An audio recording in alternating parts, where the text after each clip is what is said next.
सिमरपुर गांव के उस पुरानी झोपड़ी में दो बहनें रहती थी, सुधा और मालती। छोटी बहन मालती जितनी सुंदर थी, उसका दिल उतना ही काला था। वही बड़ी बहन सुधा का रंग सांवला और रूप साधारण था, लेकिन उसका मन सोने जैसा खारा था। घर में खाने को दाने नहीं थे, लेकिन मालती का घमंड किसी महारानी से कम नहीं था। हाय, मेरी ये आंखें, मेरे ये होंठ, पूरे गांव मेरी सुंदरता का दीवाना है। भगवान ने मुझे बनाने में कितनी फुर्सत ली होगी। मैं तो इस टूटे हुए घर के लिए बनी ही नहीं हूँ। मेरा चेहरा देखो, जैसे साक्षात अप्सरा। और एक मेरी बड़ी बहन सुधा है, जिसे देखकर डर लग जाए, बिल्कुल बंदरिया जैसी दिखती है। उसकी वजह से मेरी भी कोई इज्जत नहीं रह गई है। लोग कहते हैं, देखो चांद जैसी बहन के साथ ग्रहण जैसी बहन। तभी रसोई घर से, जहाँ धुआं भरा हुआ था, सुधा के खांसने की आवाज आती है। वो गीली लकड़ियों से चूल्हा जलाने की कोशिश कर रही थी। मालती, अरे ओ मालती, जरा इधर आना, थोड़ा पानी तो पकड़ा दे। मैं नहीं आ रही हूँ, देख नहीं रही, मैं तैयार हो रही हूँ। अगर तेरे धुएं से मेरा चेहरा काला पड़ गया तो तू ही कर अपना काम, वैसे भी तुझे कौन देखने आ रहा है। तभी घर के बाहर किसी ने जोर जोर से दरवाजा खटखटाया। ये दूध वाला रामू काका था। सुधा, ओ सुधा बेटी, बाहर आओ जरा। सुधा घबराते हुए बाहर आती है। उसके हाथ काले हुए पड़े थे और सर झुका हुआ था। राम राम काका, सुबह हो गई। सुबह तो कब की हो गई, पर मेरे पैसों की सुबह कब होगी? आज 1 महीना पूरा हो गया है सुधा। मैंने आज फिर 1 किलो दूध दिया है, लेकिन पिछले हिसाब का क्या? मुफ्त में गाय नहीं पलती बेटी। काका, मैं जानती हूँ, मुझे बहुत शर्मिंदगी हो रही है, पर आप तो हमारे हालत जानते हैं। घर में फूटी कौड़ी नहीं है। मुझे बस कुछ दिन और दे दीजिए। मैं जमींदार के यहाँ से पगार मिलते ही आपकी पाई पाई चुका दूंगी। आप मेरे पिता जैसे हैं, मुझ पर दया कीजिए। दया? दया करते करते तो मैं खुद भिखारी बन जाऊंगा। और ये तुम्हारी लाडली बहन मालती, इसे रोज मलाई वाला दूध चाहिए, घी चाहिए। काम धाम कुछ करती नहीं, बस शीशा देखती रहती है।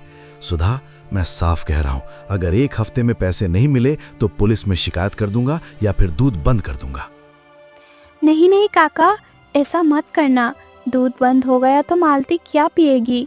मैं वादा करती हूँ, 1 हफ्ते के भीतर सब निपटा दूंगी, मेरे मरे हुए माँ बाप की कसम। ठीक है, ये आखिरी मौका है।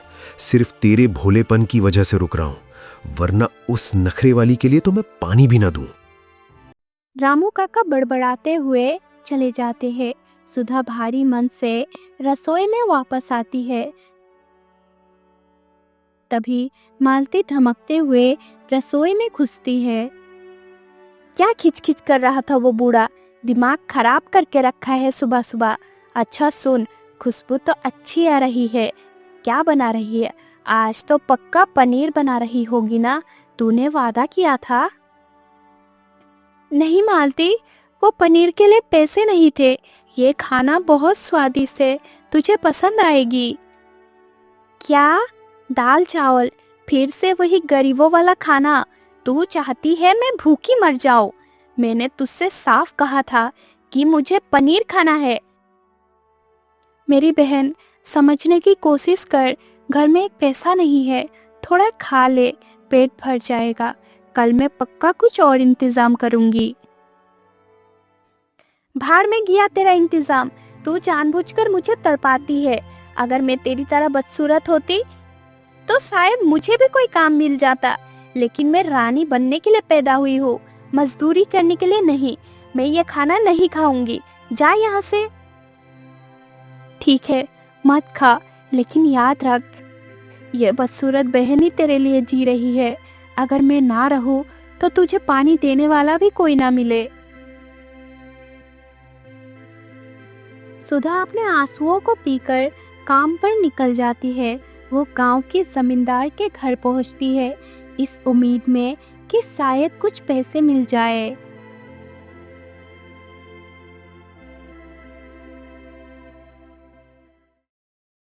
आ गई महारानी, इतनी देर क्यों हो गई? क्या तुम्हारे स्वागत में आरती उतारूं? देख, वो बाल्टी में गंदे कपड़े पड़े हैं। आज सारे कपड़े तालाब पर जाकर धोने हैं। और खबरदार, जो एक भी कपड़ा फटा या रंग उतरा तो तेरी खाल खींच लूंगी। जी मालकिन, गलती हो गई, मैं अभी जाती हूँ। मालकिन, वो एक छोटी सी विनती भी थी। क्या है? अब क्या मुसीबत है? वो घर में राशन खत्म है, दूध वाले को पैसे भी देने हैं। अगर आप मेरी पगार से कुछ पैसे पेशगी दे देते तो बड़ी मेहरबानी होती। मेरी बहन भूखी है। क्या? पेशगी? अरे ओ भिखारी, क्या मेरा घर तुझे पैसों का पेड़ दिखता है? जब देखो मुंह उठाकर चली आती है, पैसे दे दो, पैसे दे दो। अभी महीने पूरा नहीं हुआ और पैसे चाहिए? मैंने तुझ जैसी काली कलोटी को काम पर रखा, यही मेरा बड़ा दिल है, वरना तेरी शकल देखकर तो कोई तुझे घर के अंदर भी ना घुसने दे। मालकिन, ऐसा मत कहिए, मैं बहुत मजबूर हूँ। अगर आप मदद नहीं करोगे तो हम भूखे मर जाएंगे। मर जाओ, मुझे क्या, दुनिया से 2 बोझ कम होंगे। सुन ले कान खोलकर, अगर दोबारा पैसे मांगे तो काम से निकाल दूंगी। और ये जो अभी नाटक किया है ना, इसके पैसे काटूंगी। चल भाग यहाँ से और कपड़े धो। सुधा रोते हुए कपड़ों की गठरी लेकर तालाब पर जाती है। वहाँ पहले से ही गांव के कुछ औरतें कपड़े धो रही थी। अरे राम राम, सुबह सुबह किसका मुंह देख लिया? ये बिमला, देख तो सही कौन आ रहा है। इस मनहूस सुधा को देखकर तो लगता है आज का दिन ही खराब जाएगा। सही कह रही है बहन। ए लड़की, तुझे कितनी बार कहा है कि जब हम यहाँ हो तो यहाँ मत आया कर। तेरा ये काला और उदास चेहरा देखकर हमारे बच्चे को नजर लग जाती है। दूर हट यहाँ से। काकी, आप लोग ऐसा क्यों बोलते हैं? क्या बदसूरत होना मेरा कोई गुनाह है? ये चेहरा भगवान ने दिया है, मैंने खुद नहीं बनाया। अगर मैं यहाँ कपड़े नहीं धोऊंगी तो मालकिन मुझे नौकरी से निकाल देंगी। मेरे पास और कोई जगह नहीं है। जुबान लड़ाती है, बड़ी आई भगवान की दुहाई देने वाली। अगर भगवान को तेरी चिंता होती तो तुझे ऐसा शकल न देते। चल भाग यहाँ से, वरना बाल पकड़कर घसीट दूंगी। ये तालाब क्या तेरे बाप का है? छोड़ ना बहन, कीचड़ में पत्थर मारेगी तो खुद पर ही छींटे आएंगे। ए लड़की, हम जा रहे हैं, लेकिन अगर कल सुबह तू यहाँ दिखी तो टांगे तोड़ दूंगी तेरी, समझी? औरतें बड़बड़ाते हुए चली जाती है। सुधा अकेली तालाब किनारे बैठ जाती है और आसमान की तरफ देखकर रोने लगती है। हे ईश्वर, क्यों, आखिर क्यों? मैं मेहनत करती हूँ, किसी का बुरा नहीं सोचती, फिर भी सब मुझे ही क्यों दुत्कारते हैं? क्या इंसान की पहचान सिर्फ उसके चमड़े के रंग से होती है? अगर ऐसा है तो उठा ले मुझे, अब और नहीं सहा जाता।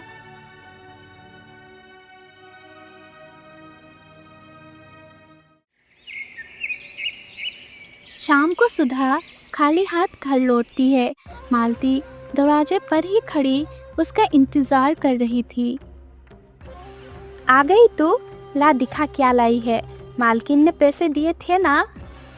पैसे नहीं मिले मालती, मालकिन ने बहुत डांटा। आज फिर दाल चावल से काम चलाना पड़ेगा। दाल चावल, मैं पक गई हूँ ये खा खा कर। तू झूठी है, तू मक्कार है, मुझे पक्का यकीन है। तूने पैसे लिए होंगे और कहीं छुपा दिए होंगे। तू चाहती ही नहीं कि मैं अच्छा खाऊं और सुंदर दिखूं। भगवान के लिए चुप हो जा मालती, मेरे बदन का बार बार दुख रहा है। सुबह से एक घूंट पानी नहीं पिया। मैं ही हूँ जो तुझे पाल रही हूँ, मेरा एहसान मान मालती। एहसान? किस बात का एहसान? तूने मेरी जिंदगी नर्क बना दी है। मुझे तेरी जैसी बदसूरत बहन के साथ रहना ही नहीं है। काश तू मर जाती। अगर तू मर जाए तो शायद गांव वाले तरस खाकर मुझे गोद ले ले और मैं किसी महल में रहूं। तेरी वजह से मेरी किस्मत फूटी है। मालती, तू अपने सगी बहन के मरने की दुआ मांग रही है। ठीक है, शायद तू सही कह रही है। मेरा मर जाना ही ठीक है।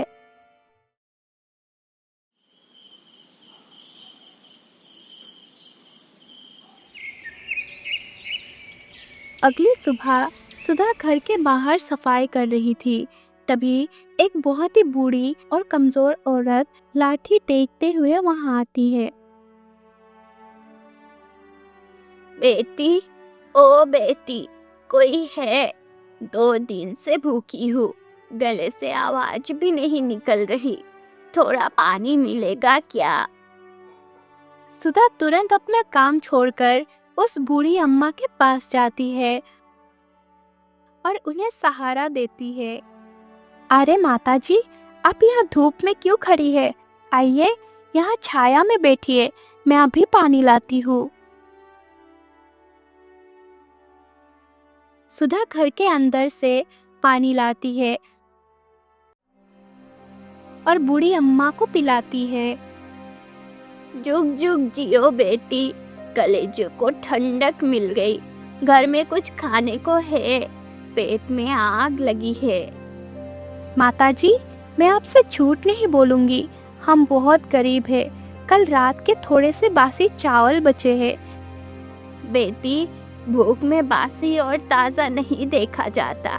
जो है ले आ, भगवान तुझे बरकत दे। सुधा अपनी और मालती के हिस्से के बचे हुए चावल लाती है और बूढ़ी अम्मा को खिलाने लगती है। धीरे खाइए माताजी। बेटी, तूने मेरा पेट भरा, पर तेरी आंखों में बहुत दर्द है। तू इतनी उदास क्यों है? तेरा चेहरा इतना मुरझाया हुआ क्यों है बेटी? क्या बताओ माँ, मैं बदसूरत हूँ ना, इसीलिए कोई मुझे पसंद नहीं करता। बाहर वाले ताने मारते हैं, मालकिन दुत्कारती है और अब तो मेरी सगी बहन भी मुझे देखना नहीं चाहती। उसे लगता है मैं उसके जीवन का कांटा हूँ। मेरा दिल बहुत दुखता है माँ। पगली, असली सुंदरता चेहरे में नहीं, मन में होता है। तूने अपनी भूख मारकर मुझे खाना खिलाया, इससे सुंदर और क्या होगा? देख, आज तेरे कर्म तुझे फल देंगे। बूढ़ी अम्मा अपनी लाठी हवा में घुमाती है और एक जादुई मंत्र पढ़ती है। क्या माटी, मन है सोना, रूप बदलो, हो जा सलोना। अचानक एक तेज रोशनी होती है। सुधा का रंग निखर जाता है और उसके सिर पर काले घने और रेशमी लंबे बाल आ जाते हैं। वो बहुत सुंदर हो जाती है। अरे ये क्या? मेरे हाथ, मेरे बाल, ये कितने सुंदर और काले हो गए हैं। मैं सुंदर हो गई हूँ। मैं तेरी परीक्षा लेने आई थी बेटी। ये तेरे त्याग और सेवा का फल है। जा, अब तुझे कोई बदसूरत नहीं कहेगा। खुश रहे। बूढ़ी अम्मा गायब हो जाती है। सुधा खुशी से झूमते हुए घर के अंदर जाती है। मालती सोकर उठी ही थी और सुधा को देखकर चौंक जाती है। अरे तुम कौन हो और मेरे घर में क्या कर रही हो? अरे पगली, मैं तेरी बहन सुधा हूँ, पहचान नहीं रही? झूठ, मेरी बहन तो काली और बदसूरत है। तुम तो किसी राजकुमारी जैसी लग रही हो और तुम्हारे बाल, हाय, ये कितने सुंदर और रेशमी काले हैं। ये चमत्कार कैसे हुआ? सच बता वरना मैं चिल्लाऊंगी। शांत हो जा मालती, ये सब एक बूढ़ी अम्मा का आशीर्वाद है। उन्होंने मुझसे खाना मांगा, मैंने उन्हें बासी चावल खिलाए, तो उन्होंने खुश होकर मुझे ये रूप दिया। क्या सिर्फ बासी चावल के बदले इतना सुंदर रूप और ऐसे खूबसूरत बाल? अगर मैं उसे खाना खिलाती तो मुझे क्या मिलता? मैं तो पहले से ही सुंदर हूँ। मुझे तो सोने के बाल मिलने चाहिए थे।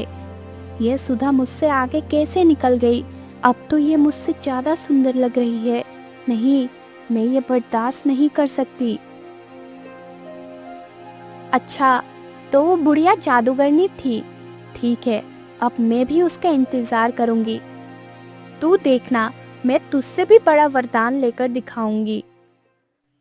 मालती कई दिनों तक घर के बाहर बैठकर इंतजार करती है। आखिर एक दिन वही बूढ़ी अम्मा फिर आती है। बेटी, बहुत प्यास लगी है, थोड़ा पानी मिलेगा क्या? अरे हटो हटो, दूर रहो बुढ़िया। मेरे नए कपड़े को गंदा मत करना। पानी वानी बाद में, पहले ये बताओ, तुम वही जादूगरनी हो ना जिसने मेरी बहन को सुंदर बनाया था? हाँ बेटी, मैं वही हूँ, पर पहले कुछ खाने को दे दे, फिर बात करेंगे। अरे खाने की पड़ी है तुझे? देख, मेरे पास फालतू का समय नहीं है, मुझे जल्दी से वरदान दे। मेरी बहन को तूने काले रेशमी बाल दिए, मुझे सोने का बाल चाहिए, असली सोना। और मुझे दुनिया की सबसे खूबसूरत लड़की बना दे, जल्दी कर। बेटी, बिना सेवा के मेवा नहीं मिलता। तूने मुझे पानी तक नहीं पूछा और वरदान मांग रही है। ज्यादा ज्ञान मत छाड़। अगर तूने मुझे सोने के बाल नहीं दिए तो मैं तुझे धक्के मारकर गांव से निकाल दूंगी। दे रही है या नहीं? ठीक है, जैसी तेरी नियत वैसा तेरा फल। तुझे सोने के बाल मिलेंगे। बूढ़ी अम्मा फिर मंत्र पढ़ती है। मालती के सर पर सोने के बाल आ जाते हैं, लेकिन उसका चेहरा अब पहले के जैसा नहीं रहा। वाह, सोने के बाल, असली सोना। अब मैं अमीर हो गई, अब मैं सबसे सुंदर भी हूँ। भाग यहाँ से बुढ़िया, अब तेरी जरूरत नहीं। बुढ़िया गायब हो जाती है। मालती दौड़कर अपनी सहेलियों के पास अपना रूप दिखाने जाती है। रूपा और मीना, देखो, मेरे बाल सोने के हैं। अब मैं इस गांव की रानी हूँ। मेरी बहन तो मेरे सामने कुछ भी नहीं। अरे बाप रे, ये कौन है? मालती, तेरा चेहरा तो सड़ी हुई सब्जी जैसा हो गया है। सोने का बाल तो है, पर शक्ल तो देखो, ऐसा लग रहा है किसी ने सोने का मुकुट किसी चुड़ैल को पहना दिया है। छी, कितनी डरावनी लग रही है तू। नहीं, ये क्या हो गया? मेरा चेहरा, मैं तो बूढ़ी लग रही हूँ। ये सब उस सुधा की वजह से हुआ है। उसकी नजर लगी है मुझे, मैं उसे छोड़ूंगी नहीं। मालती गुस्से में पागल होकर घर आती है। वो अपने सोने के बालों में से एक लट काटकर गांव के एक वैद्य से जहर ले आती है। बाबा, ये लो सोना और मुझे जहर दो, मेरी दुश्मन के लिए। जब तक वो जीवित है मैं सुंदर नहीं दिख सकती, उसे मरना ही होगा।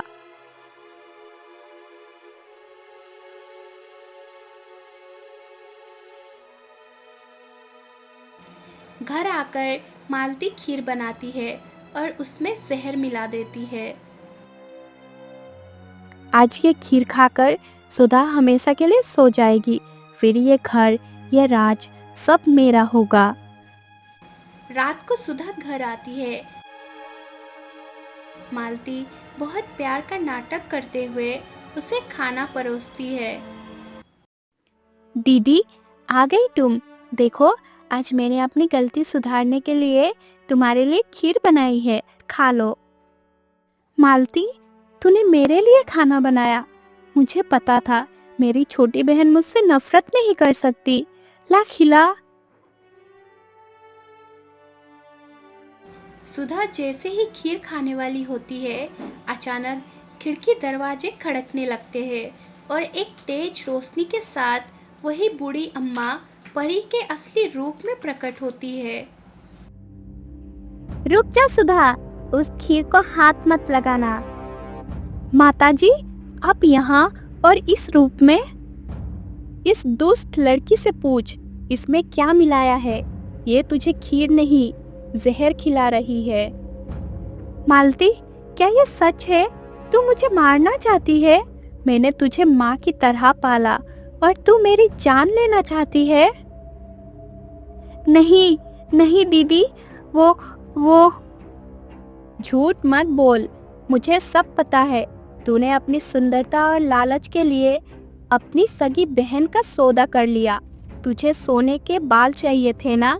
ले, अब देख अपना अंजाम।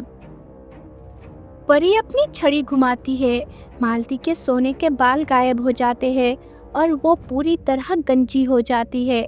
उसका चेहरा और भी बदसूरत हो जाता है। नहीं, मेरे बाल, मेरा सोना, मैं गंजी हो गई। दीदी, मुझे बचा लो, मैं बदसूरत हो गई। ये तेरे कर्मों की सजा है। तू बाहर से सुंदर थी, पर अंदर से जहरीली थी। अब तू बाहर से भी वैसी ही दिखेगी जैसे तू अंदर से है। दीदी, दीदी, मुझे माफ कर दो। मैं जलती थी तुमसे। मैं अंधी हो गई थी दीदी, मुझे बचा लो दीदी, मैं मर जाऊंगी। सुधा, तेरा दिल वाकई सोने का है। तूने अपनी कातिल बहन के लिए भी दया दिखाई। ठीक है, तेरे कहने पर मैं इसे माफ करती हूँ। मैं वादा करती हूँ परी माँ, मैं सुधर जाऊंगी। मैं दीदी की पूजा करूंगी। उस दिन के बाद मालती पूरी तरह बदल गई। सुधा ने उसे माफ कर दिया और दोनों बहनें उस छोटे से घर में खुशी खुशी रहने लगे। समय के साथ मालती का रूप भी वापस आ गया, लेकिन उसका घमंड कभी वापस नहीं आया।